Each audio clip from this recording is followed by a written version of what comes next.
Battle, and I'm the Outreach Coordinator for Pine Camp Cultural Arts Center, Division of Parks, Recreation, and Community Facilities, and I'm excited to be joined by Chris Felke, Director of Parks and Recreation. Good morning, everyone. We are very excited about today. I'm also happy to just let everyone know we are still in COVID protocols, so we are masked up even though everyone here is vaccinated. We will take our masks off as we're speaking, but just to be safe, we'll still put our mask back on when we're not speaking. I'd like to also introduce the two deputies that we have in our department. We have the Deputy of Parks and Cemeteries, Shamar Young, and we have the Deputy of Recreation and Administration, Deborah Moore. Good morning. And again, we are very excited to provide a lot more details about the potential funding that Mayor Stoney announced on September 13th. That is going to be a generational change for the citizens of Richmond. We are here to talk about the American Rescue Plan. Now, when most people think about the American Rescue Plan, we hear about the things that they talk about in the news, the rental and unemployment assistance, money for small businesses, schools, but money has also been allocated to states.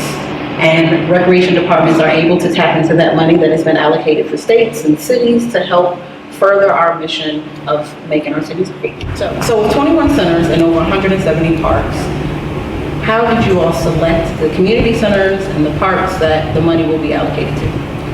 That was an excellent question. I've been with the department almost 40 years. Deborah has been in a leadership role for close to 10 and has been in the city almost 30 years, getting a lot of different experience that she has. So we've got a lot of institutional knowledge. Before I get into that too, I just want to sort of explain where this funding is coming in a little bit more depth. So the city of Richmond has $155 million that has been allocated through the ARPA American Rescue Plan funding. Basically, the mayor made, again, as I had mentioned, a monumental move towards Parks and Recreation in a once-in-a-lifetime funding of $78 million. So over 50% of that funding, he is gearing towards different Parks and Recreation projects. We did mention that we have 21 facilities. I'm not sure if I would call them full community centers. And the vision for this is to create opportunity centers. So it's bigger than just what we've been used to in this community of being a recreation site where we might run summer camp or an after-school program. These are an opportunity zones where we work with the Office of Community Wealth Building. We work with social services, justice services, library, and all other sort of city agencies to figure out how we can best serve the needs of our individuals. So first you've got to take that concept of what these facilities are going to be. It's going to be bigger than anything we've seen. We've got pictures of what the renderings look like just for Southside, but this is a very similar model of what we hope to have in other areas of our community. But what we looked at, we did a lot. This was a data-driven approach where we looked at lots of different metrics from the urban heat island, vulnerability and climate change, households without a vehicle, and really looking at our Black and brown communities that have faced a lot of different health inequities. We talk a lot as a community that we have an equity agenda. We talk that we know that racism has created a health emergency. We know that we are in a climate crisis. All these factors are things that we looked at to determine these sites and our highest need. We know we have lots more needs throughout the system, and there are opportunities that we'll talk about more today about those different pieces, but there was a data-driven approach to really look at how we start changing the needle in our communities. We know for a very long period of time, we have not served the south side of Richmond. We have not served the east end. These are communities that are in desperate need of services.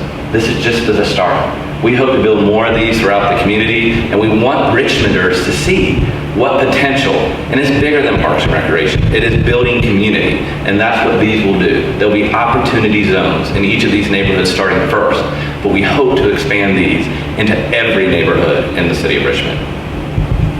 Well said. Good. So there are 4 centers. Great question. So currently what we have right now is Southside Community Center that is partially done with phase 2. But phase 3 would actually expand it. So that would make it a center. 2 new centers. One, in the existing space we're sitting in right now, for those of you at home that aren't here, is a room. It's one room that has to serve about 25,000 residents that have a poverty level of over 60% in our community. We know that we cannot serve that population to the way that it deserves. However, we have a large tract of land here that we have a lot of opportunities to build a very similar space like that. We also know that at Lux Field, we have no space there. However, that is a point place for multiple communities that we have. We have Mosby, we have Crichton, we have Wickham, we have Fairfield, all within walking distance, all that don't have a high level service of community center that we can build there. We also, many of us know that at one point, and this dates back to some of our people who lived in Richmond for a long time, the Calhoun Center was once a thriving facility that provided everything that I talked about at the beginning of what these facilities have the potential to be opportunity zones. It would restore the Calhoun Center and then put back the pool and make renovations to the existing building so that we could have that as a community space for the 35,000 residents that would be within walking distance. So there's a lot of different opportunities that each would do, so why they're selected, but that's sort of, it's two brand new ones. It is making an addition to one and then fixing up and really seeing, re-bringing back to the Calhoun Center what it was. And this gives the community opportunity not only for having new buildings in their communities, but the opportunity to bike, to walk, to, our facilities to be multi-generational. And it's not just for youth, it's just for, for adults, for our seniors. Our seniors are more active. They want to participate, they want to come to the recreation centers or community centers and participate in activities. They want to maintain their health. And so these facilities will help do that. And then as Chris said, moving forward, as we get additional funding in the budget, we plan to build more facilities in other parts of the city. Because we haven't had a new facility, as Chris said, for 30 years. And since I've worked for the city, on and off. And so, for our youth, they need something brand new. They want to come into facilities and buildings and brand new school buildings that are brand new, recreation centers that are brand new, and feel proud to be in those facilities. And so we've done them a disservice over the years, and this is our opportunity to do that. I love how you talk about multi-generational. Absolutely. When we think about recreation and community centers, we do typically think of serving children, but we also know that those communities are not, they just don't have children. They have young adults, working families, and of course our active seniors. Do we call them active seniors? Is that? Yes, absolutely. Absolutely. Okay. So in addition to the centers that you all are proposing to work on, 3 parks, James River, Reedy Creek, and Texas Beach. Can you tell me a little bit more about that? The ideal behind that is to first and foremost provide a connected facility so that our communities are able to access, again, those without transportations, might be able to ride their bikes, might be able to walk, so to build green spaces and parkways that allow access from these various communities. And again, to engage the community as a whole. Again, we have the active community, so to be able to engage your family in, again, these activities that will support that family engagement, that healing in that community. One thing the pandemic has shown us is how much parks have become essential to families just being able to go and do things. And so these new initiatives will allow families to even expand upon that. Now, I'm a native Richmonder, and I'm slightly, just a little bit embarrassed. I hope my parents don't see this. Some of these places, I know about James River Park. I grew up playing in James River Park, but North Texas Bank, tell me a little bit more about that. So it's actually access to cross the James River. So it's a very small, little parking lot, but I've had an opportunity, again, just being in Richmond here a month myself. Now, you know more than I do. But having the opportunity to visit the space is one of the key points that allows Richmonders to access James River Park And so it's one of those areas that gets a lot of usage, but is in really need of repair and upgrading. So, but it's one of those key points. It's a little tucked away place that a lot of people may not know about, but it's critical as an access point to being able to allow people to enjoy this wonderful asset that we have at the James River. So one thing I just sort of want to elaborate on too, and I probably should have brought up in the beginning, is that there was a survey done to figure out how people wanted to spend the ARPA dollars. And Parks and Recreation was the number one way that was. However, we've done multiple studies on all these. We've had community engagement, the Richmond 300 plan, a lot of different community outreach that have happened to really sort of also help formalize these plans. And this particular items that we're talking about came out of the James River Master Plan. So that was done, and these were, connectivity was one of the most major things that we need to do to get people to the James River. Because a lot of people that use the river know how to get there, but if you don't know how to get there, it's why you don't know these different spaces, because it's not easy to figure out where it is. It's hard to navigate that. So if we can get and acquire the James River Branch Trail, we can connect South Richmond to the river, which is not currently an option. We know that we have the Capitol Trail, so if you think about that, imagine having an amenity like that south of Richmond and providing that for those residents. And then once you get up through there, we also have the ability with the funding for the Crooked Branch Ravine, will actually then provide access into Reedy Creek Park for the George Wythe community, so that those individuals will also have the ability to really have a park, so that we will be changing that whole narrative and dynamic for the south side, and that they will now have the same type of access that the north side, because North Bank is the major flow into the north part of the river, and it needs to be repaired because it gets such heavily used. The James River right now is getting 2.1 million visitors. If we could make connectivity easier, we could see that even double probably. But we've got to make it so that we can figure out how people can get to the river. And these multimodal forms of transportation is just beyond our park system.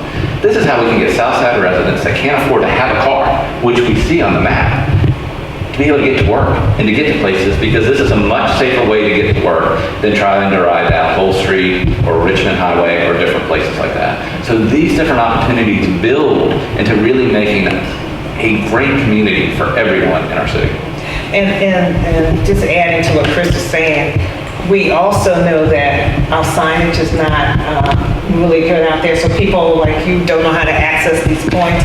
And so we do have to, you know, once we create these spaces and access point, we do have to, you know, change our signage and change it so that people know how to access all of these different points for the James River Park.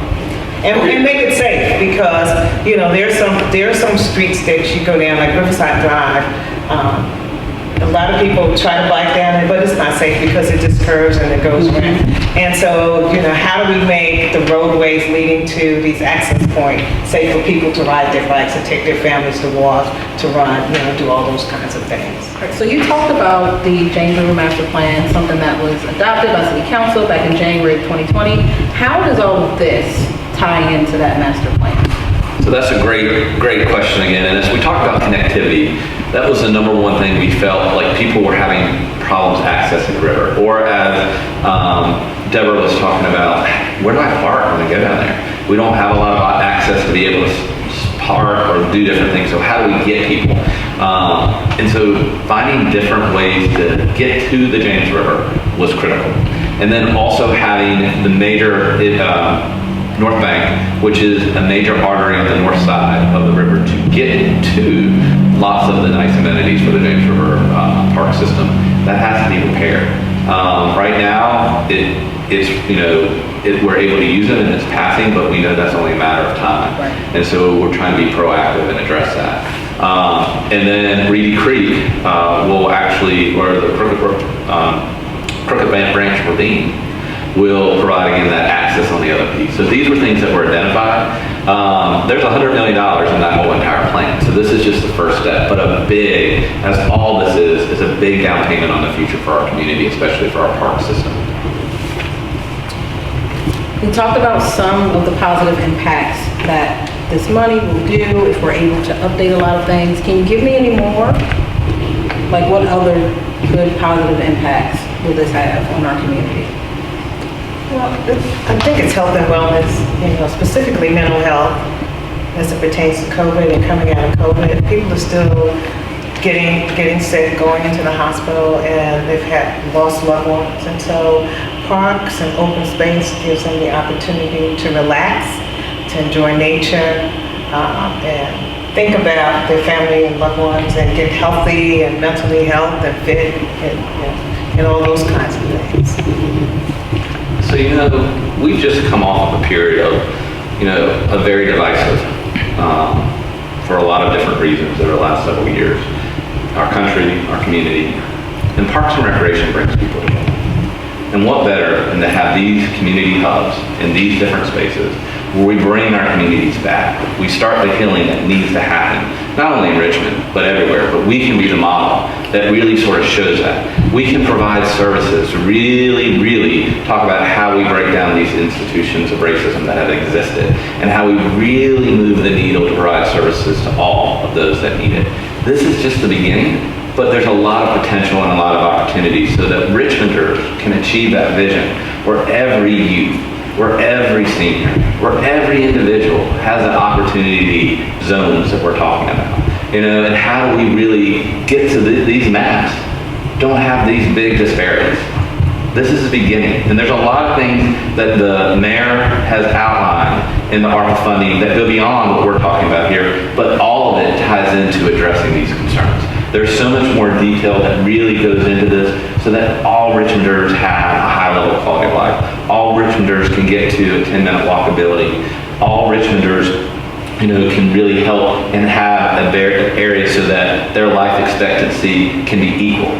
It's not fair that some areas and zip codes have a life expectancy 20 years higher than other areas of our city. None of us should rest knowing that that is happening. So those are the type of things that are part of this plan. The other thing that we've talked about, or that is part of it that we haven't gone into a lot of detail, but is huge, is in this plan too, there's a lot of great vision to give us money to have land acquisition. That's the first time that the city has allocated dollars that I'm aware of so that we can start being proactive. We know we're well below the per capita that we should have for land. And land is a resource that goes away and is very hard to recapture. We know that we have the heat islands. One of the best ways to really make us help combat the climate challenges that we have is converting spaces or making spaces into green places with green infrastructure that can really help all those different aspects. So we're getting dollars for that. The other thing is a lot of people say, well, I want one of these community centers. Why did we pick these? As we sort of started this conversation off. We have a systematic approach for where we're looking and how we address that we've done, but we need to build on that. And there is funding for us to have a park master plan. And that is looking at our entire system of how we need to build facilities, how we need to look at connectivity, how we look at the Richmond 300 plan, the master plan, the bike and different plans that we have in the city, pull all those together and also look at our recreational and our program needs, what our youth needs, what our teens need, what our adults need, what seniors need, look at that whole spectrum, and then give us a driving document for the next 10 to 20 years of how we start really, really transforming the community. This is the beginning. This is a huge, massive down payment. I've talked to individuals that have lived here their whole life, even if you talk to your parents. They have never seen this level of investment for parks and recreation or for community. It's bigger than us. This is really saying that we are here to move the needle, that we want to change Richmond so that Richmond can be this community for all. All the principles that we talk about, the ordinance and resolutions that we've adopted, these are the steps to make this become a reality. Very well said. Chris took a lot of what I was going to say. In the short time that I've been here, what I've really been impressed with is just seeing how different groups of people come together in our green spaces, in our parks, and in our facilities. One of the other things that I'm really excited about is just the eclecticness of the parks, the variety, the way you can touch everyone's life, and the potential we have for not only the community building and a healing cross-generational program, but especially to encouraging our young people to become better stewards, teaching them about how to operate in green spaces. I've really been excited again about just the variety of things that you can do right here in your own front yard. Coming from Northern Ohio, a lot of times we'd have to drive hours to get someplace to be able to enjoy whitewater rafting or canoeing or kayaking. And you all have the ability just to go right downtown, enjoy a day, get home for dinner. And so that's something that I'm really excited about being a part of. And then coming in, being able to follow the vision, being able to see all the energies that have already been invested in getting things going. So I just come in and do my part to kind of help move it forward, and that is extremely, extremely exciting for me.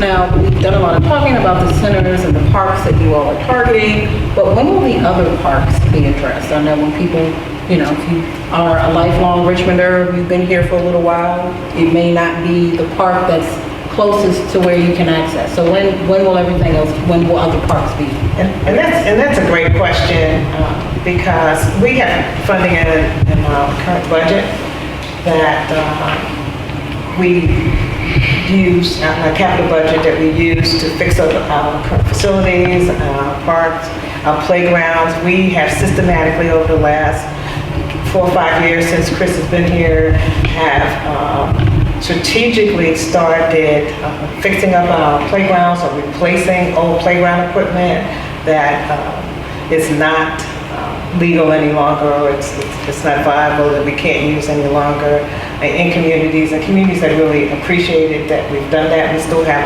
a long list to go. Our basketball courts, we've refurbished several. We're getting ready to do a new basketball court over at Boardwalk Community Park, regional park over there in Boardwalk, and we've done that in Randolph. We've done that in Forest Hill Park, and so we're looking at our tennis courts, basketball courts. So all of the work will continue to happen, you know, per our budget, and so we've not forgotten about other parks or other facilities. All right, guys, so y'all hear that? They haven't forgot about that. It's gonna take a little time. And I'll double down on that, is that, so there's a couple things too that I think is just great to sort of talk to people about and to understand. In ARPA funding, we really have there are certain requirements for the type of things that we're doing in certain census tracts. So a census tract is sort of a part of an area, and they look at a lot of the data that we've looked at, and there's sort of qualifications within that tract of how you can select the facilities. And so these facilities sort of met that need. That's one. But Southside Community Center alone is a great example. We had in the capital budget. So the capital budget, and I am definitely a policy wonk, and I love to get in the weeds, so I'll try to put this as easy as I can explain it. But we get general fund budget, so that pays our salaries, and that pays sort of for the lights and the different pieces along that. So that's general fund. Then we also get a capital improvement budget.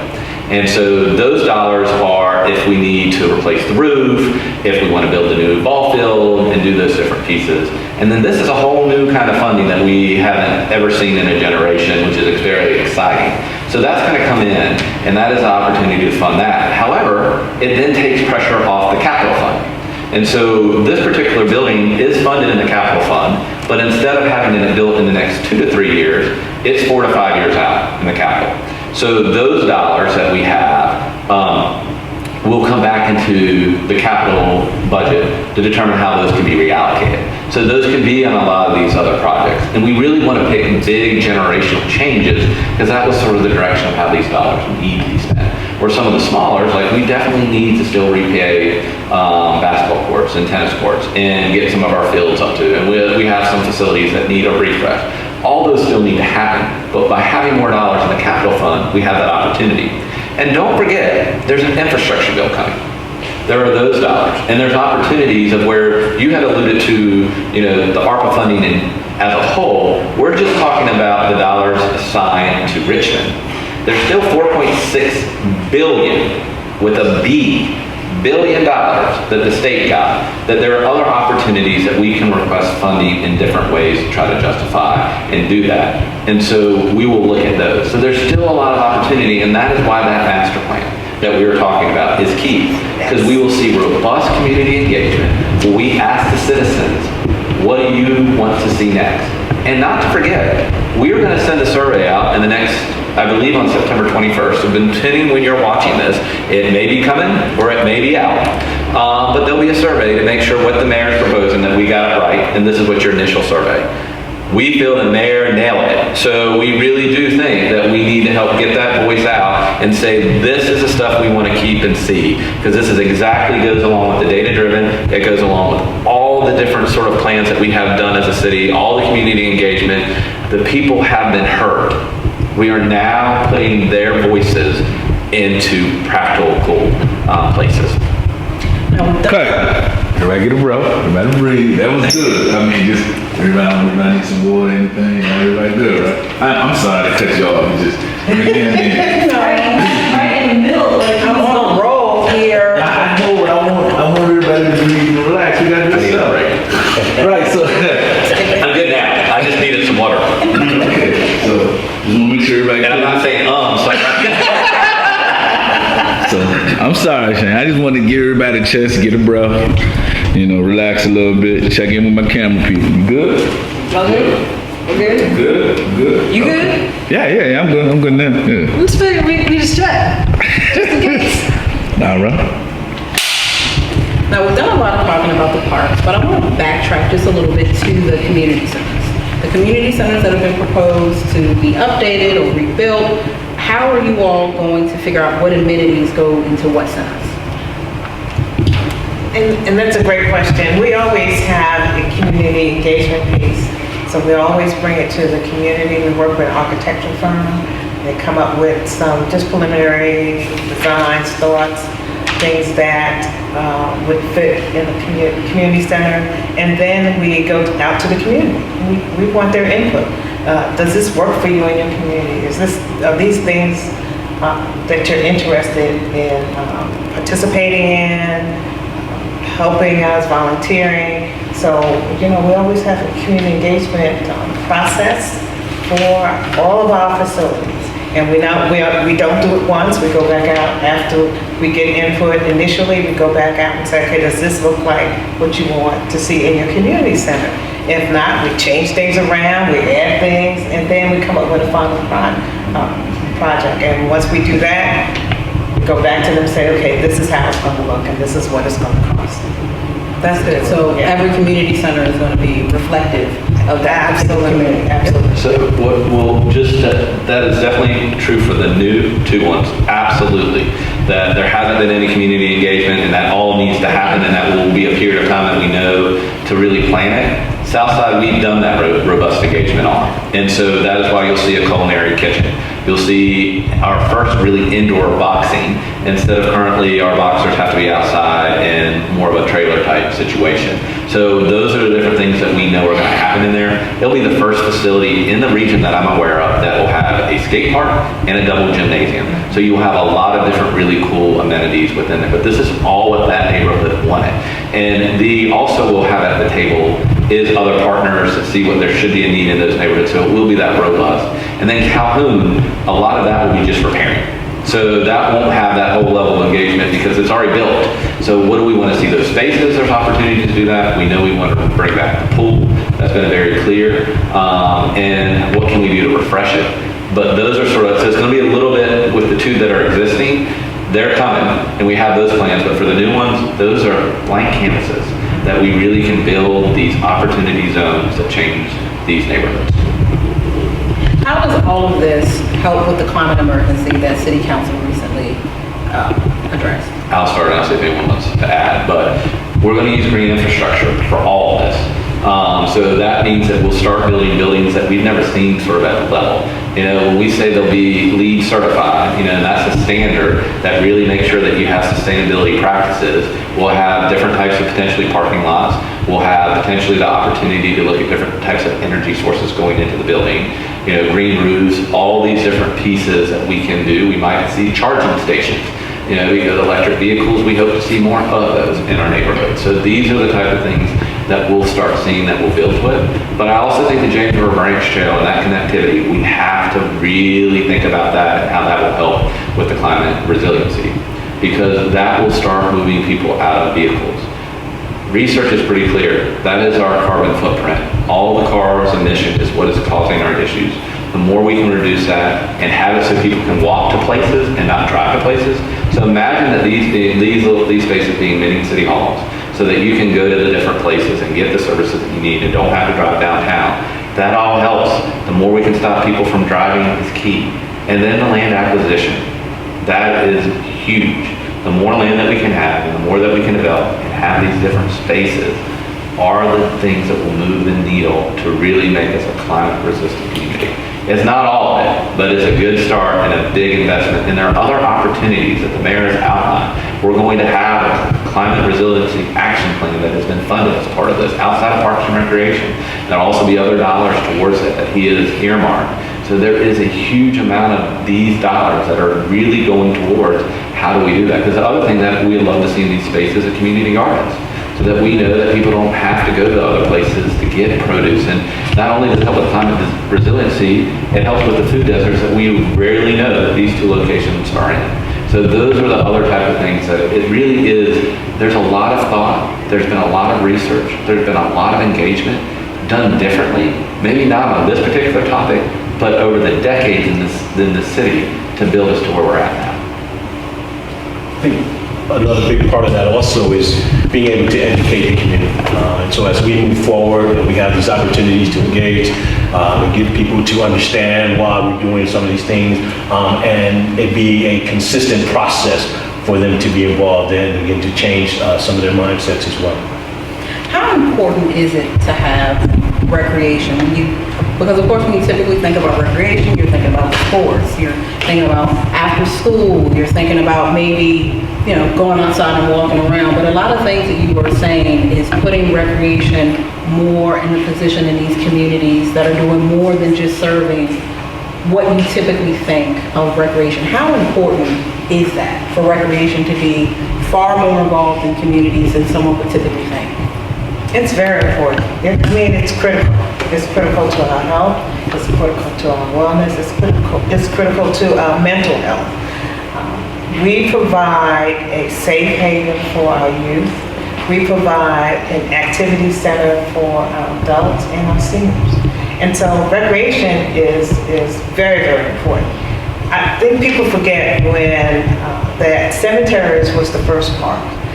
Our cemeteries were places where people went to not only to visit their loved ones who were buried there, but to sit, to just to think, to just pray, to just relax.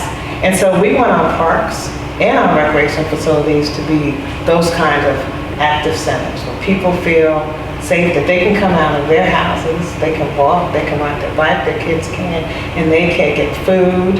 Okay, they can pay a bill, they can access Wi-Fi and be able to apply for a position, somewhere. All those kinds of things that they can't do in their own house. So recreation was very, very important. And I think we realize we will not be going it alone. We will lean on a lot of our partners. We have 40 different French groups within our system. That's one example, but there's so many different agencies and nonprofits that we welcome to the table to help us sort of envision these spaces and figure out the opportunities for partnership, and that they can bring a skill set that we might not currently have as our department to do those. Because we see that. We see this as a way to bring everyone together and really focus on our strengths. And we may have certain areas that we as a department do extremely well, and there's another group a couple blocks down in these areas that are already doing something but need space to be able to provide some education, to provide some knowledge, or to share some different, or have activities. We want to work with them. We want these to sort of be the place that you come and the places that you sort of want to come to. And so we realize we can't go it alone, and we're not planning to go it alone. We will, once we get to the planning process, we will invite everyone to come to the table to give us their ideas of how we can design these spaces. Now, we talk a lot about the existing communities where these centers and these green spaces are, and how to improve the lives of the people who currently live there. Do you think that these things are going to attract new people to those areas? Absolutely. We as an organization have to figure out how do we reach out to the Latinx community? How do we reach out to the Hispanic community? How do we, everyone who lives in this city is important, and we want to make sure that our facilities are inviting, and if they feel that they can come and participate in any activity that we have in our community, in our community centers, and in our parks. And, if we create the best of the best by working with different partners and ourselves. You know, I loved when I came here to hear about how Calhoun was. Everyone pretty much on the north side of the city went to Calhoun. They went for water aerobics, they went for different programs that were in the building, pottery, whatever they had, they went there. So imagine a facility that is built in the housing authority where everyone in the city went. That's what we want. We want these spaces where everybody wants to come to them, no matter if you directly can walk to it or if you're in a vicinity. And we want to eventually build more of these throughout the community, so we bring that community together. When I talk about like we need to come together, Parks and Recreation, as we all know, is really a unifier. And it doesn't have, usually there's not differences unless you're playing a sport, you know, that you want to beat the other team. But by and large, we all believe that, you know, the things that we get in a community center, health and wellness, these are all things we want as residents. And so it brings us together, whether we go to see movies on a lawn, whether we go to see music or different things that we have the availability to do. These are the type of spaces we want to bring everyone together. And to me, that's what's so powerful about Parks and Recreation, is that we have the ability to bring everyone to the table and serve everybody. And so right now, we know we need to serve the people that we have not served. But it doesn't mean that other individuals within that community or other areas that are not far away can come and take advantage. We want that. We welcome that. Because I think we've got to learn from each other and be together. And that to me is just the amazing potential that these spaces bring. Something that I was slightly excited about, I think I'm just more excited about than I am, the 10-minute walk to a park initiative. I grew up right around the corner from Forest Hill Park, and her big thing was when we were younger, y'all need to get out of the house and go walk down to the park and go hang out there for a little while. But I know that not everybody has that access. So can you all tell me more about that? Well, again, that's initiative for people to be able to have that opportunity to get out and walk. One of the things we talked about as far as drawing people to the city is that opportunity. People were realizing also that it doesn't cost a lot to have an activity, plan a day in the park. What you get from that, what you gain from that experience, getting our young people off of their video games and out into green spaces now, figuring out ways for the family to get together and again to be able to walk to the park, or the vision to have a park within 10 minutes walk of your house or your community. It's one of those things that will continue to drive that effort to, again, educate, to unify, and to bring people into our green spaces in ways that they may have taken for granted, may have forgotten. Again, I was one of those young kids where we had, you know, you go out and come back home when the street lights are on or at dusk. At dusk. And so getting back to that time where we could send our children to spaces that were safe and open, and understanding and realizing, remembering now the importance of having that opportunity. Okay. Can you tell me more about the master plan for Parks and Recreation as a whole? Can I add one more thing about the 10-minute walk? Okay. Just so that, so that's a national sort of metric that we're looking at. And when we have, I think we're up to now 67 with the mayors adding 5 new parks in 2020. One is right a couple miles from here, but that definitely expanded a lot of opportunity for individuals in that neighborhood. But when you have about 100,000 of your residents, of 225,000, not having access to green space like others do, we need to move that needle, and we need to move it boldly. And so what we're looking at doing also with the green space, the dollars for buying additional space, is how do we get that so that everybody has that 10-minute walk, and that they get to a quality park, not just a green space, but a space where they can have some sort of opportunity there. It can be just being able to sit and read, meditate, and do something, but having those type of spaces. But that's what the power is of that 10-minute, that we know that a lot of these areas that have a higher level of health also have greater access to green space. Sorry to cut you off. No, it's okay. Now we're going to get into the master plan for Parks and Recreation. Anybody want to start? Well, I can, but I know we've talked a good bit about it, but it is really, there's been a lot of studies There's been a lot of stuff that's done. There's a lot of great institutional knowledge sitting here and part of our team. I have the privilege to lead one of the most impressive parks and recreation teams in the country. People that are committed. We have individuals that have been part of this organization now 50 years. So we have that long of institutional knowledge that needs to know what happens. And so capturing some of that institutional knowledge is what's going to happen in the system plan. Also putting ideas to paper, which is what we've done here, but now on a broader level. And really trying to think of that whole comprehensive plan that we have, but in a document that's living and breathing, that we have the opportunity then to update and move forward, but we will have a plan that will help guide us, which is critical, because then we can know what has your neighborhood said that they want to have, and how do we get to that? And where are we still short on the 10-minute walk? Where are we still short on these opportunity zones that need to happen? Where are we to get people to the James River? And what are we missing? Because there's a lot of things we could do that we need to hear and understand. And that will be that start so that we have that robust engagement and have a document that will also give us focus so that we can say, this is what the citizens want, and this is what we need to be advocating for and helping to get done. So it's visioning. Where do you see the city, as it pertains to parks and recreation in the next 10 years and the next 20 years? Because more and more people are moving to the city, and more people are using our parks as their backyards, because they don't have backyards specifically. The apartment units that's being built around, people use our parks to run their dogs, to just enjoy themselves. And so where do we see the city in 10 years and 20 years? And so I think that's important as it pertains to the master plan and looking forward, not just today. Where do you want to go? What do you want to see the city look like in 10, 20 years? This may be a good place to leave. I'm going to ask each of you an individual question. You all are starting the process of bettering our city through Parks and Recreation.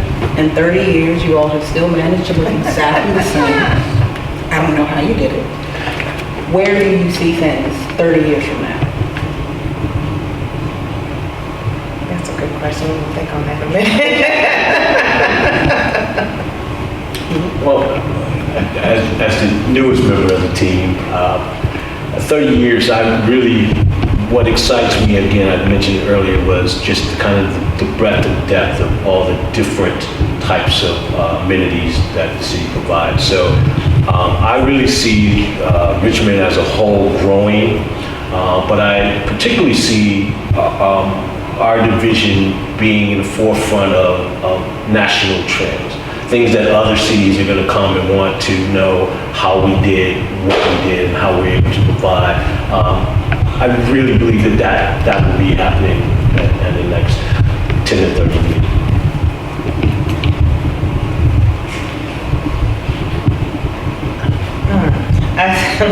I think I see the city in 10 to 30 years, less use of cars, and more biking, like a lot of the European cities.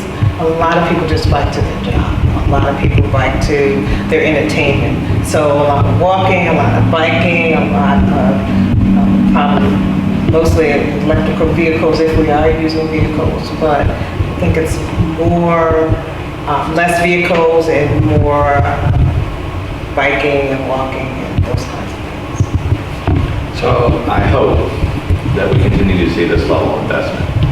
And I know that if we see this level of investment, we will see the one Richmond we all talk about, but haven't achieved. And so what I'd like to see is that we live in a community where we have high levels of health, that we live in a community that we have figured out how to resist the climate change and start changing the needle in that direction. That we have a community that is all together instead of divided. That we provide everything that our citizens need, and we have figured out how to do this. This is the start, and getting us on the road. It's a bold and visionary road that the mayor has put out there. And it's a huge beginning if we can just all get behind this plan and see that in 30 years, we're one Richmond, that we've achieved it, and that every Richmonder has the same level of opportunity, that every Richmonder has the same access to food, to parks, to different spaces, and that we have become a green city that doesn't depend on vehicles to get around, but we have figured out a connectivity that not only gets you to parks, but gets you to work, gets you to your shopping, gets you to everything that you need. So I envision a much more, a society that has moved forward on all the concepts and things we know, but we're now actualizing and seeing it happen. And I think that's a good place to end. Thank I think that's a you. good place to end. Thank you for joining me, Chris, Deborah, and Shamar. We hope that this was an in-depth look at what Parks and Recreation wants to continue to do for our communities and how we want to further and better our communities. And if you want more information and updates on how everything is going, you can visit us at www.rva.gov/ARP. And can I just thank Shayna, because she always does a phenomenal job. She has a podcast that covers all the stuff that we do in Parks and Recreation that is also quite amazing, but yet again, phenomenal coordinating this at a very last minute. So much appreciated. Thank you.